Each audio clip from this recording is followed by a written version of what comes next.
right. I've got all kinds of movies to tell you about. And I love movies. I'm telling you, I am Mr. Movie. Okay, good, because it's a way to relax. It's a way to get out of the rain, as Erica was telling us. We've got a lot coming. So instead, you go to the movies, you relax, and right now, this has been a good year for documentaries. Documentaries can stay smart, illuminating subjects or people for us. From showbiz folks like Glenn Campbell and Elaine Stritch, an amazing documentary out on Glenn Campbell and how he went all over the country on a tour while he has Alzheimer's. Very interesting.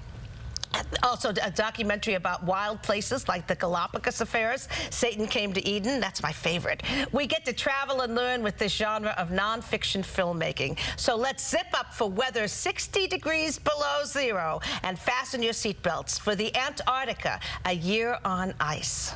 This is the real deal. I couldn't believe I was actually in Antarctica. When the last plane leaves, you're stuck here for the next 6 months. Yeah, and you're stuck in the dark. The good news is there's incredible northern lights. This straightforward documentary tells us what it's like to live a full year in the Antarctica. This could be your next job, Will. It includes... Too cold. Too cold. Okay. Can't do it. It includes winter completely isolated from the rest of the world, plus enduring months of darkness. Photographer Anthony Powell has done this a number of years and introduces us to the people, their jobs, and the everyday way of life. I've always wanted to see the northern lights, and this movie has a lovely segment about this magic of nature. There it is. Oh, I would love to see that. That's beautiful. And, yeah, wouldn't that be cool to go there? Anyway, unfortunately, you also have to go there. So you're saying to yourself, why would they do this? It's not a great documentary, but a good one, especially for those like me fascinated by the beauty of isolation and ice. It's really something to see on the big screen. Once again, a big hats off. Here it is to John Lasseter and his group at Pixar Disney for a beautifully conceived and crafted film. An animated movie that will appeal to all ages. That's a rarity. Pretty much taking place in our eccentric land of San Francisco. We get a heartwarming story of a teenager and his robot. This is called Big Hero 6, who team up to solve a crime. The animation is beautifully rendered. So look at this. Look for this one during Oscar time for Best Animated Feature. And this is the weekend for a lot of holiday family fun around the Bay Area, including this movie, The Sound of Music, as a sing-along at the Castro Theater. Now, I've done this event before. It's wonderful to hear and watch singing nuns, Von Trapp children, and if you're lucky, a glamorous drag queen as Eleanor Parker's Baroness. Sing-along Sound of Music at the Castro. Perfect for the holidays, yes! And what is worth seeing right now? Will was asking, what can I go see? I don't know what template is. That's not anyway. The Theory of Everything, definitely. St. Vincent is really funny and smart and wonderful Bill Murray performance. Glenn Campbell, I was just talking about that. I'll Be Me, the documentary about him. Birdman with Michael Keaton. And Awake.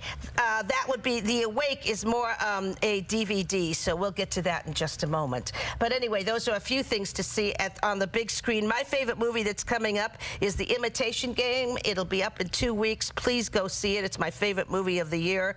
And American Sniper is really good. Anyway, what else is there? Let's see. Frozen. These are DVDs, I believe. Frozen.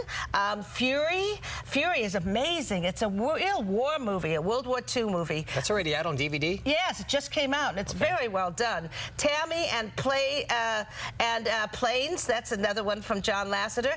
And the Sherlock seasons 1 through 4 with the great Benedict Cumberbatch, who I'm hoping will win an Oscar for The Imitation Game this year. And how about Christmas in the movies? Do you have a favorite Christmas movie? Oh, it's not really a Christmas movie, Yeah. but planes, trains, and automobiles. Right. Who doesn't love that? That's a good Thanksgiving movie, too. Anyway, it gets you in the mood for the holidays. Also, A Christmas Story, of course, and Oliver, right? That has wonderful Christmas music.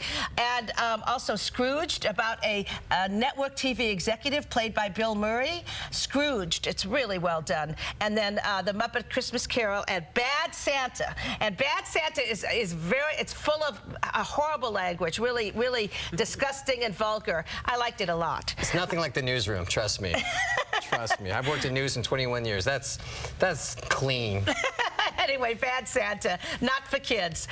And here's a book that I really recommend right now. It's really wonderful. This is called Blacklisted, The Film Lover's Guide to the Hollywood Blacklist.